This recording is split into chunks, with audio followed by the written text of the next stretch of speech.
Welcome to the All 12 Signs video series for Jupiter in Gemini. Hello and welcome. My name's Chloe. I work with card divination, astrology, and as you just heard and as you can see, I channel multi-dimensional energies through my body. They bring in healing, attunement, and activation codes throughout the readings in alignment with the messages that come through. So they're going to be going on throughout the reading. Right. For those of you who know your time of birth and you know your natal chart, I really recommend you check out the sign that falls in the first house first. I read for the signs as if they are the rising sign, so the astrology will link in closest with that. So that's the first house energy. But for those of you who want to look at any other part of your chart, perhaps where your Jupiter is, because Jupiter's getting activated wherever it is in your chart, just look to whatever sign it is you're tapping into, look to the house that it's in, the themes of that house, and you want to apply those themes as well as all the meaning you've got going on in that sign to the messages that come through, because it will be as if that sign has now moved to the first house. So the astrology for the rising sign will still link in. You've just got to add on your natal chart meaning on top of it. Right, I am reading for Aries in this video, so let us begin. Aries rising. How you doing, Aries? So before I begin, I cut the deck 3 times before starting your reading. I got the 5 of Cups, the 2 of Cups, and the Hierophant. And weirdly enough, I always cut the deck before starting the whole recording just to make sure that everything's in focus. And I got the 5 of Cups as well. New viewers, if you didn't quite catch the introduction, I channel multi-dimensional energies through my body, both in the form of physical and vocal light language. All of this is bringing in healing, attunement, and activation codes, and this will be happening throughout the reading. So, as I said in the introduction, I read for the rising sign. However, it doesn't invalidate you looking at where Aries falls in your chart if it's not in the first house. So just look to the house that it does fall in, look to the themes of that house, and you want to apply those themes as well as all the meaning you've got going on in Aries to the messages that come through. It will be as if that Aries energy has now moved to the first house. So when I talk about the astrology for the rising sign, it will still link in. You've just got to add on your natal chart meaning on top of it. So this is happening, Aries rising, this is happening in your 3rd house. The 3rd house is the house of the goddess, right? This is where we bring our big picture philosophies into our day-to-day, right? This is where we find meaning in the day-to-day and the little things, right? I think the 3rd house is incredibly important for finding a real sense of solace in existence. It's about your day-to-day, the things you do on a day-to-day basis. I always bring up the washing up because it's something that I really love doing. I find it to be a very meditative, very spiritual practice of like symbolizing how do we bring meaning into those things that we've got to do all the time that may feel a little bit monotonous. So it is your local community as well as the house of communication. It is the lens in which you communicate through, right? And it's also linked into schools and learning something new for the first time, siblings, and short distance trips. So in terms of that 5 of Cups, 2 of Cups, Hierophant energy, this feels like a release around grief of not having a flow and meaning and joy and celebration in your day-to-day. It's a very fixed energy, the 5 of Cups. It's Mars in Scorpio, so it's like that fixed core emotion that we can all feel. It's part of the human condition. And then that 2 of Cups is finding a sense of balance through love, right? A sense of respect and honor with yourself in the way that you communicate, with finding that meaning, that emotional connection to your day-to-day, and also in the way that you're communicating with others, right? And it being met with a sense of equality and a sense of love of what it is that you're communicating. The Hierophant, this is Taurus, where Jupiter just came from. That represents your skills and your tools and your sense of value, of finding a deeper wisdom, a deeper commitment. It's kind of like it's the Pope in the traditional Rider-Waite, but you can see it as like a guru energy of someone who's gone through certain trials and tribulations. They're now embodying the source, okay? Because like the Pope was traditionally the mouthpiece of God, right? So there's this element of through this expansion of the meaning in your day-to-day, right? In the way that you communicate, you're bringing in deep wisdom and deep connection to source. That's allowing you to feel more committed to being on this planet, right? Really allow yourself.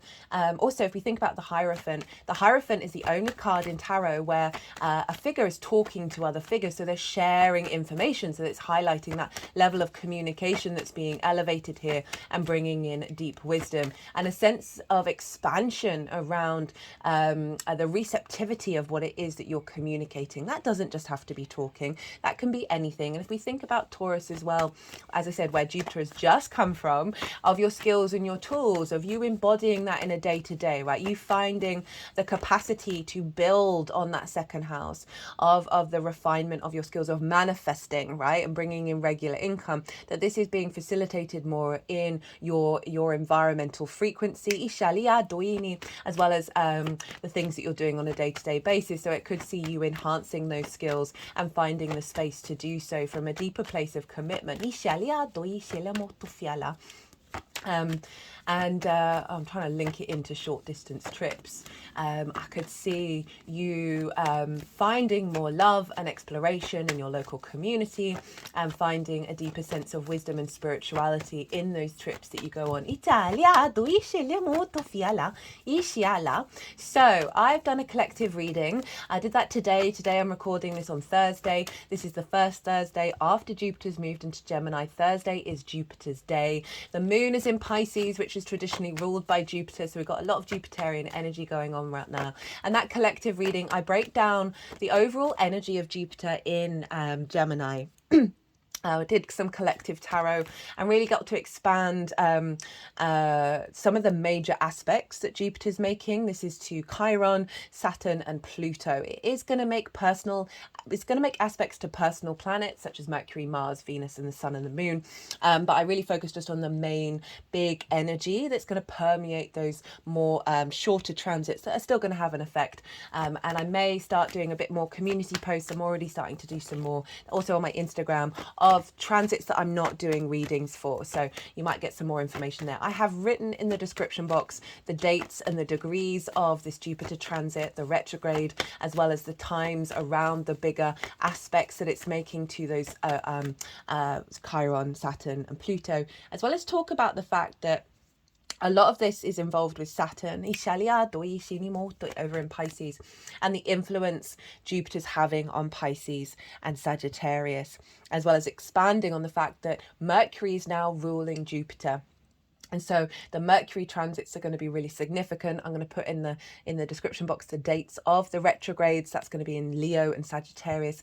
I'm going to do Mercury retrograde transit. So I'll talk more about that in that. But it's the fact that, similar to the fact that Jupiter's been in Venus's land, Taurus, and then Mars's land, the last couple of years we've had a sort of a fuller integration of that Jupiterian energy in every area of our chart. Not so much with the Mars one, because Mars takes about a couple of months for each sign and takes 2 years to go around the wheel. But Venus and Mercury, they do that in a year, right? So we're having a bit of a full integration with the rest of your chart in regards to the third house. So you're bringing the energy of each of those signs and each of those houses into your third house. So whenever Mercury changes sign, you're going to see a shift of where your focus is drawn. And so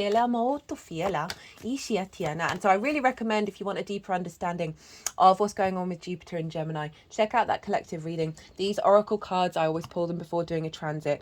Honestly, it's been my favorite oracle reading. Just scanning what the energy is.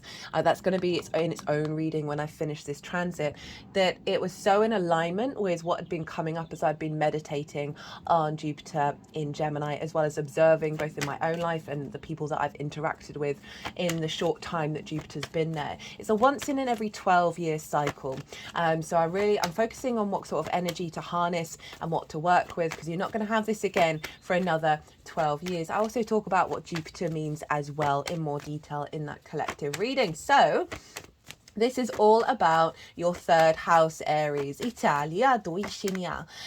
This is making a sextile to your ascendant, to your first house. A sextile is an aspect of Venus, right? It's a soft, easy, free-flowing energy. You are both yang signs, but you're different elements and you're different modalities. So this is where we get creative. This is where we find a sense of love and appreciation for things that are similar but also very different. It's about harmony. It's about connection. It's about play between the third house and how you embody yourself, right? The first house is how you embody your sun or your moon in your actions and your deeds. It all depends if you've got a day or a night chart, which luminary is providing the wisdom to your ascendant. And your ascendant is your navigator about how you traverse the cosmic waters, the lens in which you do so, which is Aries. It's your body, it's your appearance, your character, your sense of self. So you've got this harmonious energy coming from Jupiter, the greater benefic, so the big yes planet, to your first house. So it's really going to accentuate a deeper level of meaning, more wisdom in the way that you communicate, that you're then going to find very creative and connective ways to integrate that into your first house of how you embody that, right? And again, accentuating the deeper meaning in the third house is just going to help you feel a lot better and feel a lot more confident in who you are. So what else did I want to say? So Jupiter in the third. Okay, so Jupiter in the third can see, so Jupiter brings things together in order to expand and elevate and inspire, right? It's a generosity of spirit. It's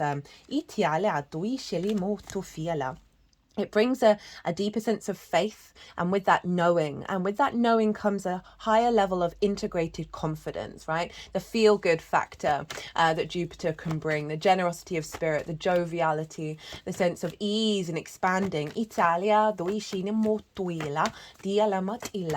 That's coming to your third house. So this is going to be impacting, as I said, your environmental frequency. You might find yourself going out in your local community a bit more, engaging with people on a local basis. Finding wisdom in the opportunities that you have in your day-to-day, in the people that you meet, as well as providing that for others as well. There's also going to be an elevation of your ability to learn new things, right? Because its third house is linked into schools. Just looked at the clock and it's 444, building a sense of stability in your third. Especially in Gemini, of our capacity to be curious, right? And to engage in lots of different ideas and new paradigms without getting stuck and fixed and rigid. So you're going to have a lot of more playful energy activated in your third, and your capacity to pick up new things very quickly.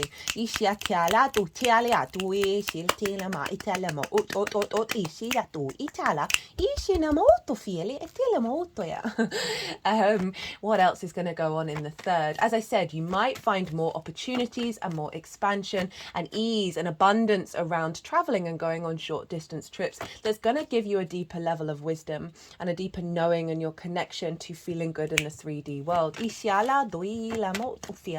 You may meet a guru. You may meet teachers in your local community that are going to help you evolve and find a deeper meaning and a deeper connection. Overall, you're just going to feel really good about your day-to-day as well, just on a really simple level.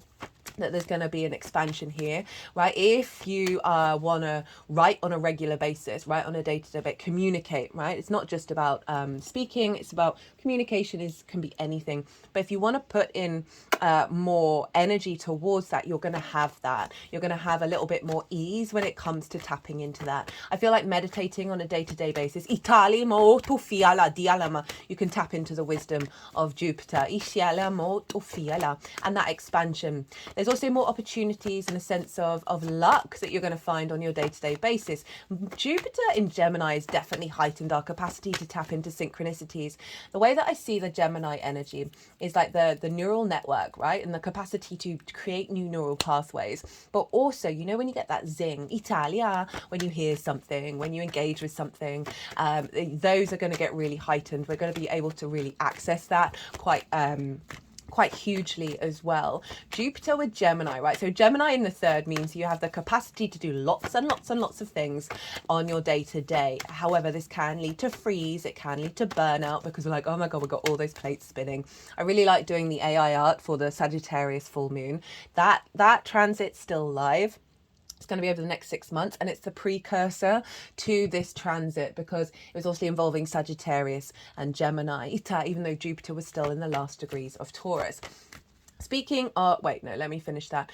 That your capacity to sense the zings of like where to weave and flow and adapt to change, that's going to get really loud as well on a day-to-day basis. Also, again, as I said, being able to share different ideas and experiences with others in the lens that you communicate a lot more wisdom in what it is that you're saying. Eating, you've got that Hierophant, remember at the beginning of the reading. A lot more wisdom coming through, and a lot more expansion in the way that you communicate, of being able to bring lots of things together in order to elevate it and inspire others. Now, Jupiter's just come out of Taurus, so as I was saying earlier, this was highlighting and enhancing your capacity to tap into your skills and your resources, right, in order to manifest and bring in regular income. It also expanded and deepened your confidence in self, and so this is now all moving into the third house and being implemented there in your day-to-day.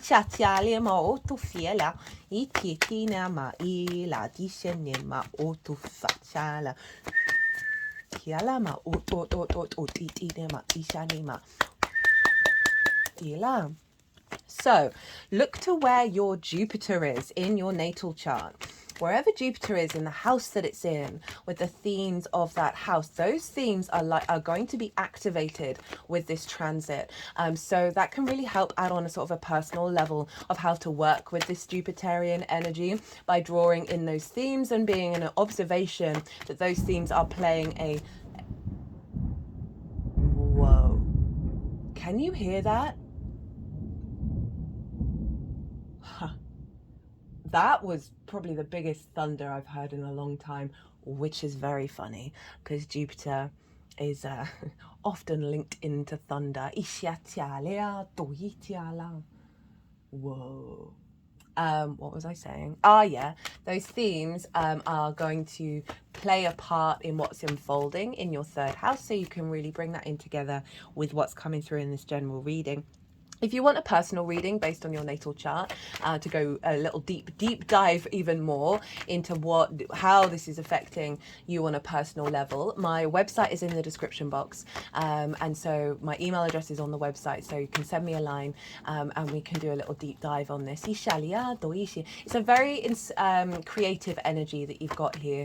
I just feel like you can have more space and expansion and energy in your day-to-day that's going to bring in more creativity, more appreciation, and more flow as well. We think about that Five of Cups that's looking at the Three of Cups, that this is what we're bringing in.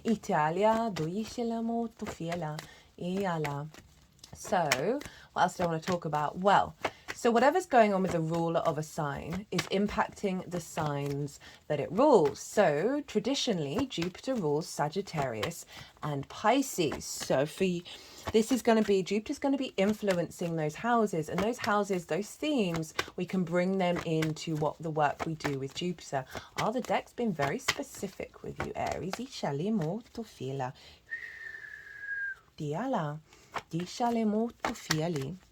So Sagittarius is in a fellow... there's that Three of Cups.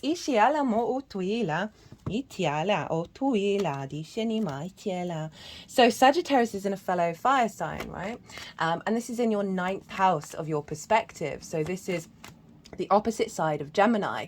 Now, the 9th house is the house of the gods, right? These are our perspectives. These are bigger questions that we have, our morals, our ethics, our philosophies, our connection to source, to book religion, to nature, to science, whatever matrices that you're aware of, that you work with, that you're questioning, you're curious about, that are bigger than you, that you're a part of. It's how we map ourselves out in the world and figure ourselves out. So this is where we then bring those philosophies into our day-to-day. So Jupiter is elevating those philosophies by the inspiration and the wisdom that you're finding on the day-to-day of like, how do you walk your talk? How do you actually put it into practice, which is the third house?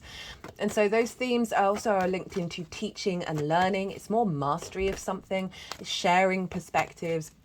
It's also about foreign travel. Well, it's about going and living somewhere for a longish period of time that is unfamiliar to you. So this could very easily be foreign travel, as well as say you've lived in the city your whole life and you decide you want to move your local community to the countryside. It's also about astral travel and the multidimensional spheres. So working with this sense of, okay, well, what are my perspectives? How do I want to bring that into my day-to-day? How do I want to share these perspectives with others, with my perhaps my local community or further afield? And a real sense of, through the meaning that you're uncovering over the next year, it's going to be broadening those perspectives. It's going to be elevating them. As I said, you might meet some gurus over the next year that are help taking you to that next level that you're then going to be embodying.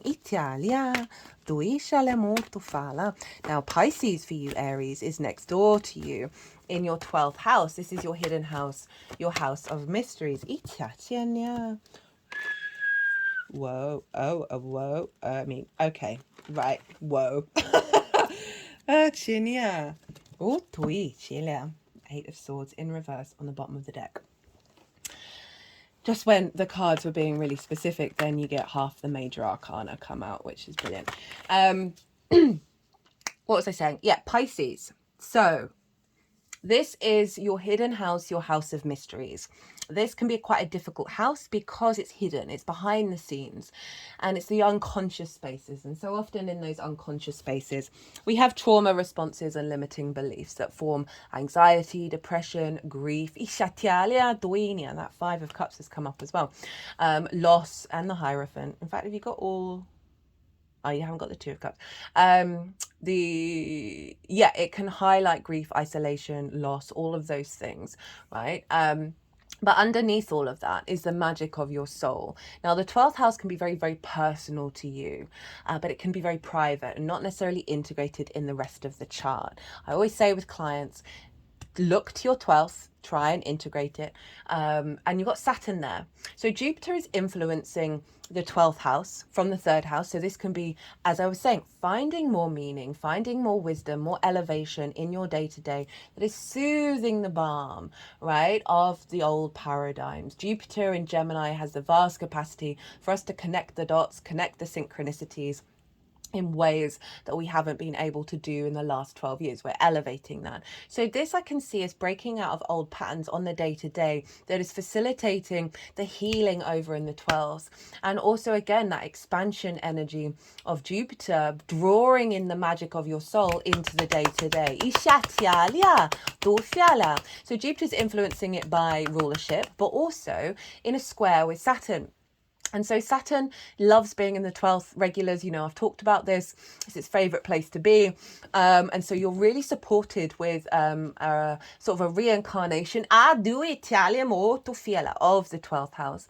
And Saturn is bringing the manifestation of that magic into reality. Square with Jupiter. So we've moved from a sextile between Saturn and Jupiter when it was in Taurus. Now we're in a square. Again, I talk about this in the collective reading in more detail.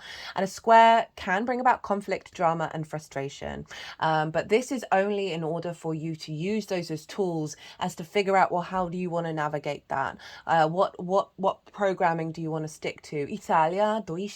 Where is there friction that you can then create from? Because a square inherently for me is building, right? Is the manifestation on the 3D plane. So you've got a manifestation energy between the two gas giants. They're the last two visible planets to the naked eye. They're linked more into how we operate as an individual in society. It's longer term cycles. So how we're manifesting this.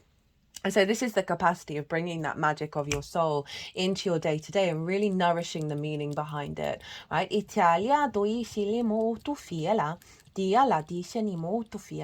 So it could be really useful to spend some time in meditation. I've been saying this actually for all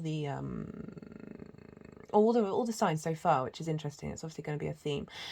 Spend some time in meditation, tapping into the Jupiter influencing your environmental frequency beyond the trauma responses and limiting beliefs, and accessing more of that magic and seeing what wants to come through that is going to elevate your perspectives over in the ninth house. You might find yourself getting more into ritual on your day-to-day. However that looks for you. Okay, is that everything that I wanted to say? I think so. So I'm gonna, how many cards have we got?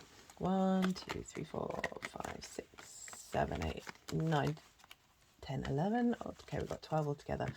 Okay, so I'm going to go consciously quiet for a moment while the energies that I work with, they're going to put the cards into the piles. There's 6 altogether. Again, I've listed this all in the description box, and I'll go through what those piles mean.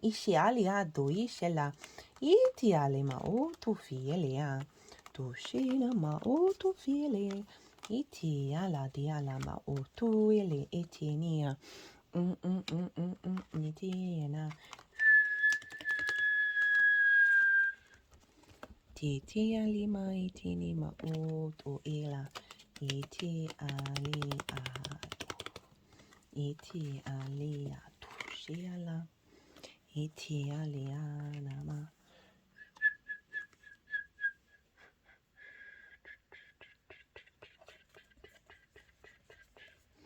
dialima dialama utu I iti ela Italia.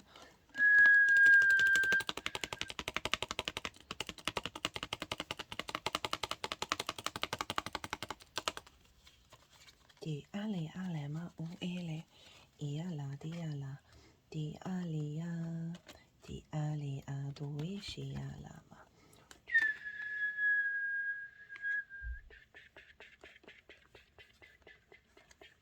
di aliania di alaniani ma u Diana Diana Diana Diana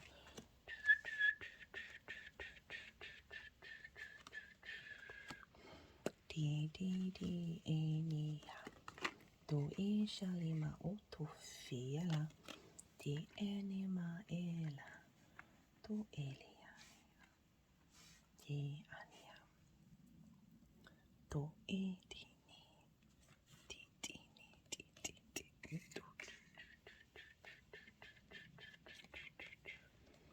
di alama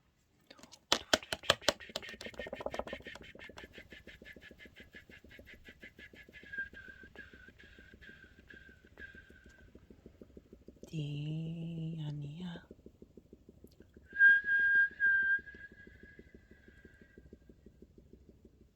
Diania. Okay, Aries. Sorry, that took a little bit longer than usual. Diana. So we have, there's 6 piles. And the first pile is the overall theme of this transit. And there we have the Hierophant and the 9 of Cups. Ishiatu Fiala. So this is really sort of culminating what's already been sort of talked about. So we've got this is what's being activated, is your capacity to commit to finding wisdom in your day-to-day that is making you feel good, right? A real confidence in your existence. The overall theme that Jupiter is going to be bringing over the next year is you, again, as I said, really committing to the meaning in the day-to-day, right? To the wisdom that you're able to express. And this is going to be manifesting, that's allowing you to, as I said, feel very emotionally, internally, very confident about what it is that you say, how you communicate it, what your environment, how that supports and facilitates you. It's a very confident energy here, right? Of that you've got the keys in order to bring that meaning in. That, as I said, brings you that sense of joy, that sense of confidence. This is very sort of Jupiterian figure of that internal alignment. What's being activated we've got the Two of Pentacles in reverse, Judgment, and the King of Pentacles. So the Two of Pentacles for me is often one of the main themes that I always get with this card. It's kind of like survival mode. Right, of like, you know, all those plates spinning that I was saying earlier, with having it in the third house, of having you activate and start doing many things, and then like you're, oh my god, I've got all these spinning plates, right, I've got all these juggling balls up in the air, and I can't think beyond the fact that I've got to keep them all there, and none of them are sort of moving forward and momentum and getting those jobs done. And also there's an element of sort of a survival mechanism that's coming in, rather than in, you know, finding that meaning in your day to day, finding that joy, and a sort of a battle between what to say as well. They're doing some work around the throat chakra of like so Gemini, you know, it's the twins. It can activate duality, but what we really want is polarity, is the ebb and flow. So we want the more positive understanding of the Two of Pentacles, of not being in conflict, and not like struggling to be able to bring about a sense of clarity in what it is that you're saying, in the way that you're communicating, without all the confusion of all the different juggling balls. And we're really harnessing that. So what's being activated is a release of that, right? Moving into the capacity to juggle in a way that brings flow. And also, again, right, that sort of survival mode of the reality of like, I can't enjoy life because I've got all these plates spinning, of releasing that and finding more, you know, we've got that Three of Cups showing up, of finding more of that pleasure, more of that joy in your environment, in your day to day.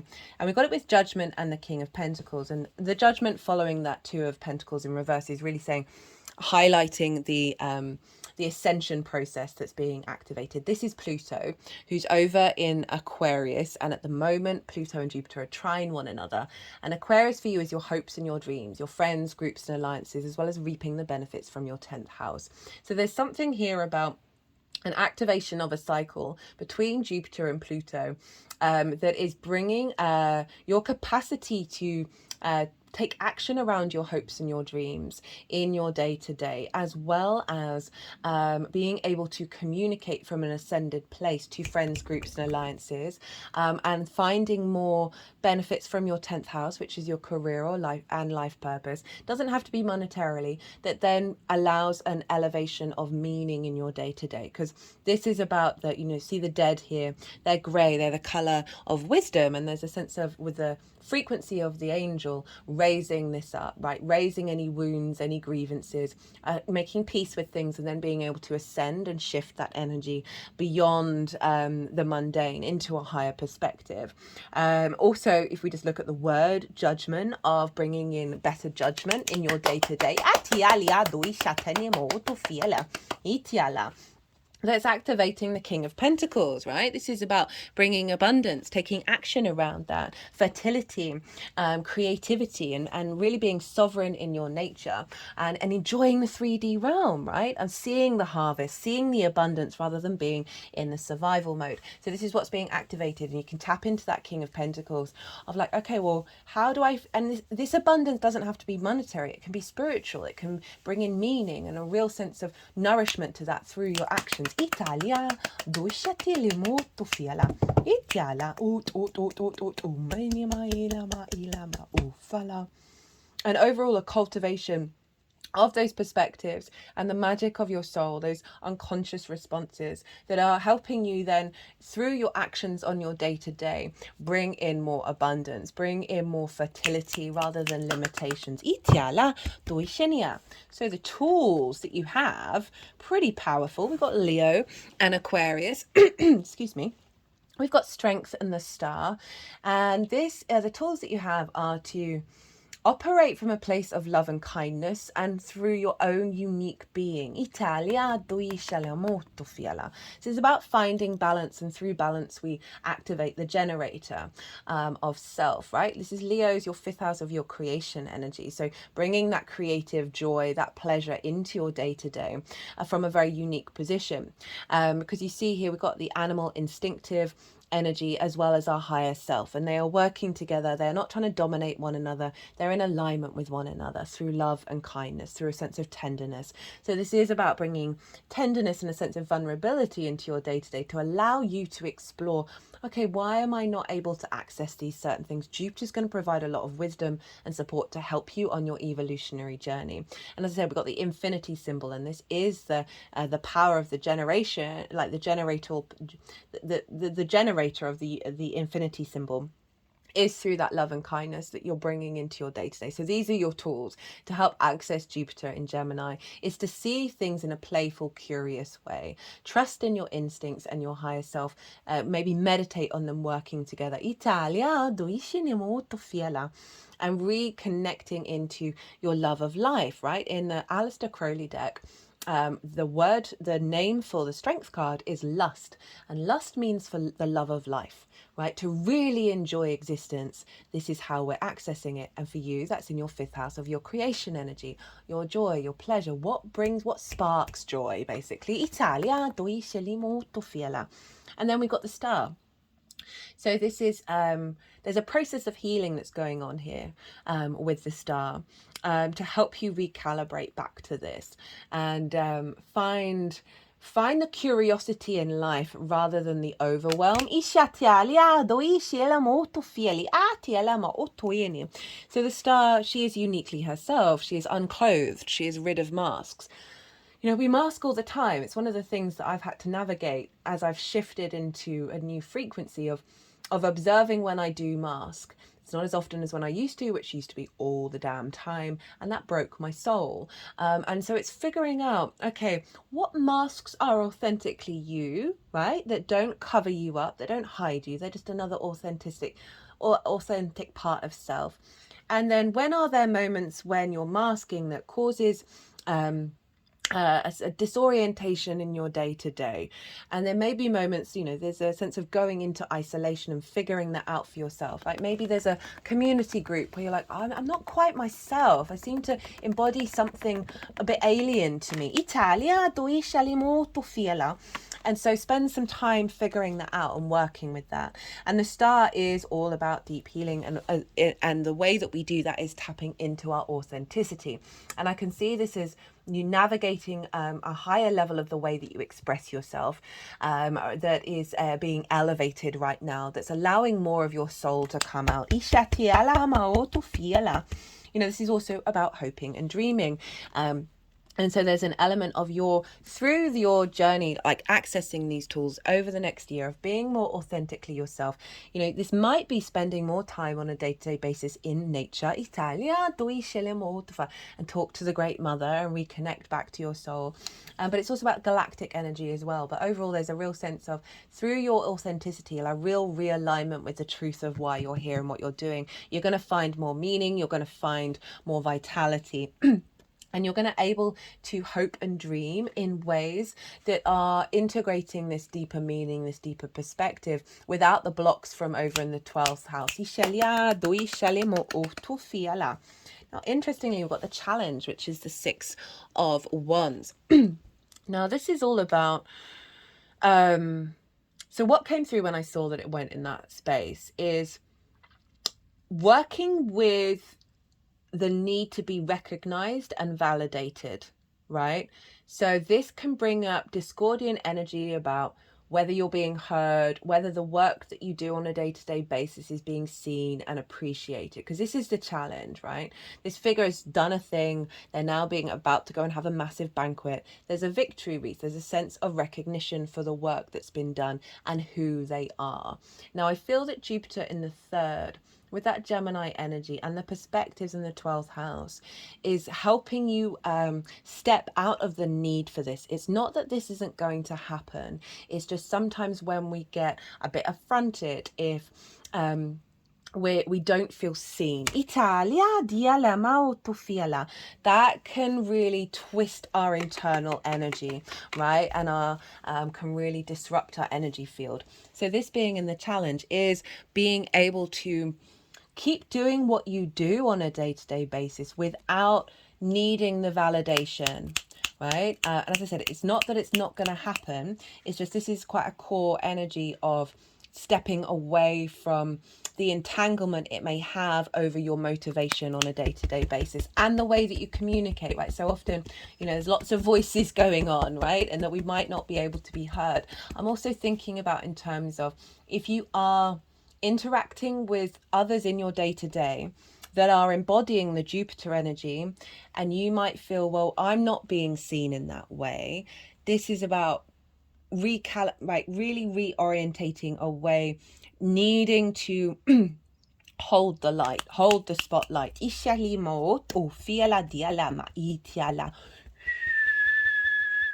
And the more that we do that, the less we are affected by the external world, the more your environmental frequency of the third house becomes in a tune to the truth of your frequency, right? Remember, we've got the Nine of Cups and the Hierophant showing up as the overall theme. It's not that there isn't going to be recognition. And another message with this one is, okay, if you then do get recognition, how are you going to deal with it? And I don't want, if you, right, so this happens as well, that you get a lot of recognition, that it distorts your authenticity. I'm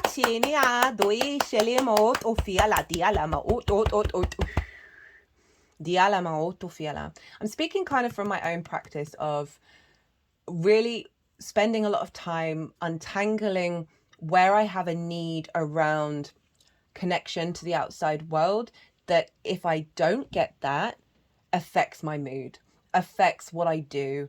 And that distortion, the more that you work on that, the more that you're going to be very centered in yourself when you do receive the recognition, when you do receive the celebration, that isn't going to distort who you are. I'm just gonna, keep forgetting to do this. I'm just gonna pull 2 oracle cards for you. One of them is from the 4 Agreements Oracle, which was given to me by a Gemini rising. I feel like it's a very mercurial energy. Italia, doi shalimo to fiala. Itialima auto fila di shanima auto fini. Itinima auto fala. Okay, they wanted 2 for you. And then we're going to do another one from the Shaman's Dream. Which feels like Jupiter and how it accesses the Piscean energy, right? Of that which is behind the scenes, the unseen, the many layers that we might not be aware of.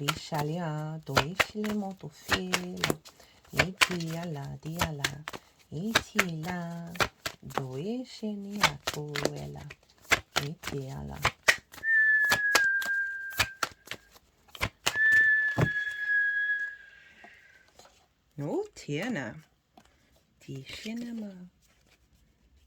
Okay, you're getting 2 of both. Right, so let's carry on.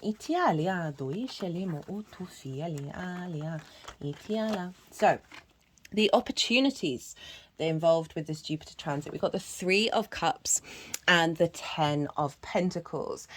So this is an energy around for you to tap into, of finding your joy, finding more opportunities to be in flow, being present in the moment, finding that meaning in the day-to-day. That is part of your legacy. It's going to facilitate your legacy energy of being able to create on a day-to-day basis that's linked into your longer term goals. Now, also opportunities may come about for you to go and intermingle with new groups of people or your local community. That again is going to have you connect to others, that is facilitating legacy.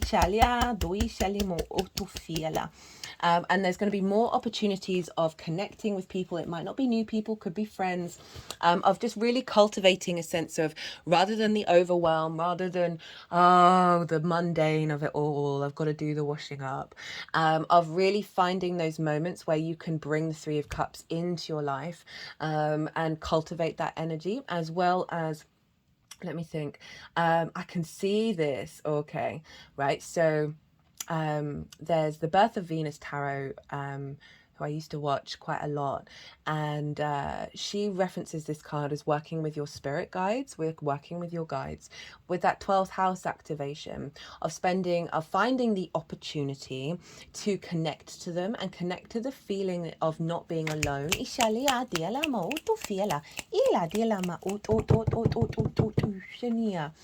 That is serving long-term goals. But this is also a city, so it may be about there's going to be opportunities to mingle with other people in different places, and commune with people on a local basis. But local can just like the short distance trips kind of energy.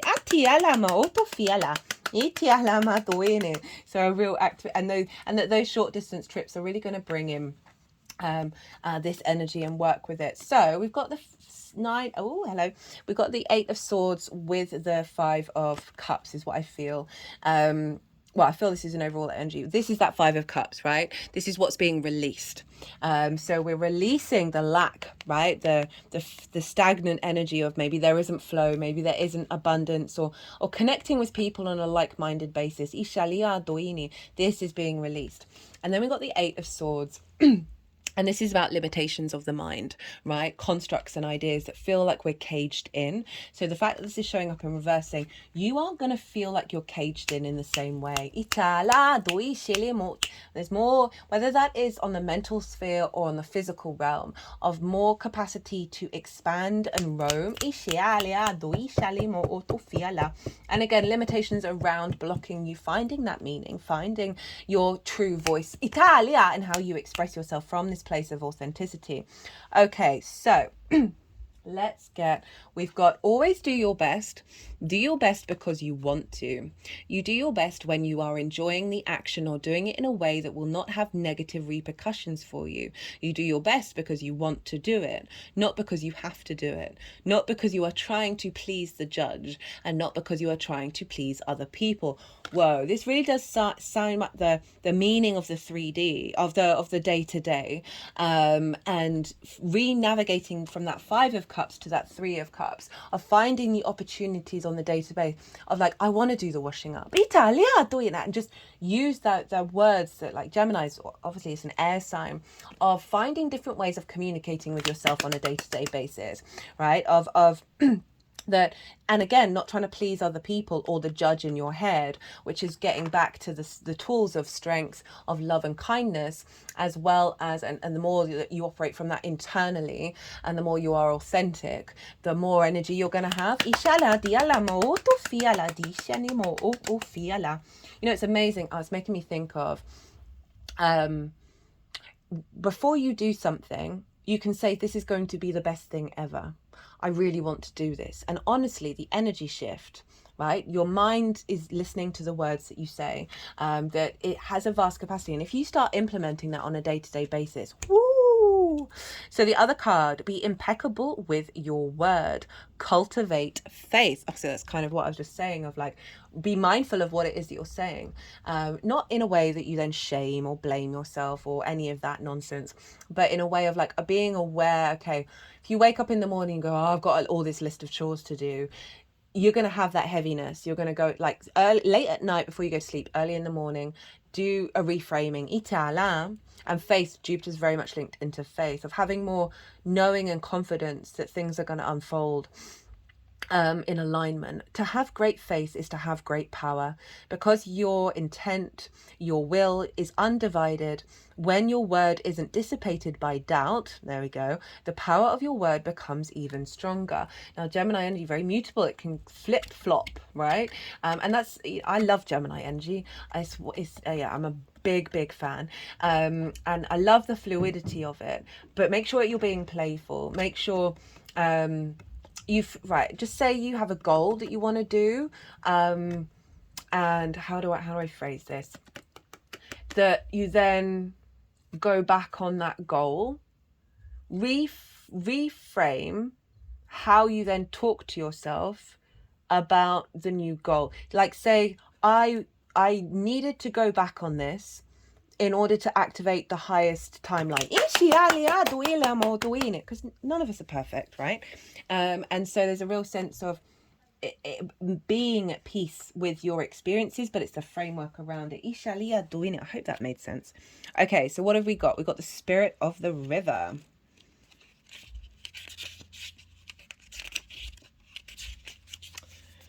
All the decks in the description box, by the way. I always put them in there in case any of them take your fancy. Movement towards adventure. Addiction to problems, allowing and trusting the current. Well, I mean, that just sums it up, right? Both the movement, the short distance trips of like finding more adventure, more play, more curiosity in your day-to-day, rather than being like, I've got 5 million problems to do in one day. And that faith of allowing and trusting the current. The spirit of the river invites you to step into the flow, to stop swimming against or avoiding the current. Allow the waters to carry you downstream, away from the eddies and the whirlpools. It's time to heed the call of a new adventure waiting for you. Stop working on the problem for a while. The issue is not what it seems. It is your addiction to fixing what has gone bad that is consuming so much of your time. Work to create a greater good, and the bad will resolve itself on its own. There is nothing that you can accomplish with more efforting, as the situations in your life right now are subject to forces beyond your control. Recognize this, step back and trust the flow. Right, Jupiter in Gemini is really allowing more discernment and more ease for us to not be in fear or freeze over the many things, but to flow with them rather than worry about them. There is no loss of face or lack of honor or integrity. It's simply the way things are at the moment. Again, I was talking about not shaming, not blaming. So that's all coming up as well. When this card appears, it's time to say yes to the next leg of your journey. Jupiter is the big yes planet. Your life is like a river, inevitable and inexorably, there we go, flowing to the sea, which is your divine destination. Okay, well, we think about the ocean of Pisces, of activating that magic of your soul. Ishiala, be fearless and release yourself into the rushing water in the middle of the stream. Whatever it is that you are holding on to, the feelings, the thoughts, the beliefs about how things are or how they could or should be, can be fixed easily with the power of the spirit of the river. Simply let go and enjoy the thrill of the ride. All will be well. Oh my goodness. With that 9 of Cups as well, of like feeling quite confident in your own alignment and the wisdom that you have, that then allows you to surrender and not try and over control things. The Fool's Embrace, transmuting pain, allowing life to love you and experience the experience of both and. Oh my God, they just keep summing things up. The pain of life is sometimes unbearable. I mean, you got that 5 of Cups twice. When we're in it, we think that pain, that loss, that betrayal will always be woven through our continuity of existence. We are kept hostage by the way we identify with the pain and what we make it mean. If we let it, it becomes etched into us like a tattoo. No matter where on the spectrum of pain you find yourself now, whether it be mild disappointment or searing loss, it's time to make peace with it. Befriend it rather than resisting it. Running from it or judging it is as bad or unfair or judging it as bad or unfair or hostile. Can you see the gift that is here? Surrender to the Fool's Embrace, allowing the truth to envelop you in love and compassion. Love and kindness. Goodness me. What if you could learn something amazing from this? Like that Hierophant energy that's being activated of through the trials and tribulations, deep wisdom comes in. Jupiter's all about learning. Remember I said you're going to be able to learn new things really quickly. Italia,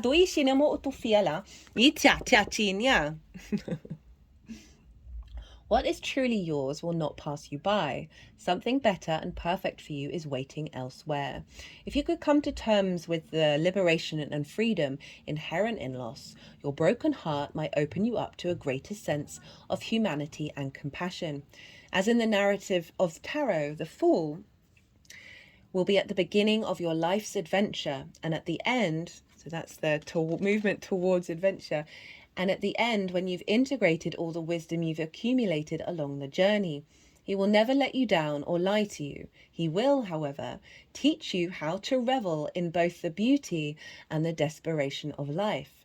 Both and, this and that. I bring up this and that in the Gemini reading, will always be true.